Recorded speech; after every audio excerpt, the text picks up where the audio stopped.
Millions in the Northeast are in the dark this Halloween night after a historic weekend storm brought heavy snow from Maryland to Maine. At least 13 deaths are reported. Nearly 2.5 million homes and businesses in 9 states are without power. The storm forced cancellation of more than 1,700 flights.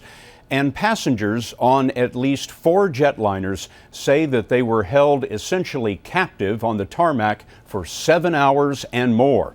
With the passenger's Bill of Rights, that's not supposed to happen. So we asked Anthony Mason why it did. As the hours ticked by and diverted JetBlue Flight 504 remained stranded on the tarmac in Hartford, the frustrated pilot radioed the tower. Look, we can't seem to get any help from our own company. I apologize for this, but is there any way you can get a tug and a tow bar out here to us and get us towed somewhere to a gate or something? I don't care. Take us anywhere. JetBlue 504, roger. The problems began Saturday afternoon when snowy weather and instrument troubles forced the diversion of about 50 planes from New York airports.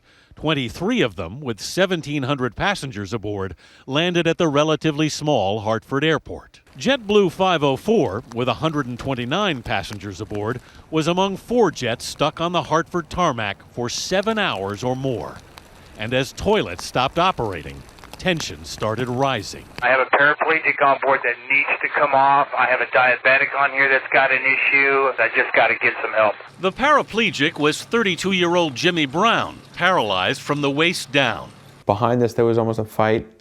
In front of us, people are yelling, just bring the stairs, let us get off the plane, yelling at the pilot, yelling at the airline attendants. Under a new passenger's Bill of Rights, an airline can be fined up to $27,500 per passenger for tarmac delays of more than 3 hours. But Kate Haney of FlyersRights.org says the airport is also to blame. They should easily have been able to handle it. They're an international airport.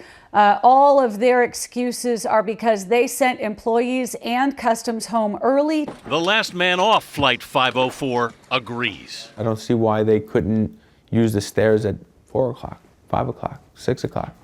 Why did it take until 11 o'clock for me to get off the plane? In a statement, Hartford's Bradley International said its resources were stretched to the limit by the 23 diverted flights. JetBlue blamed a confluence of events and said all passengers would receive full refunds.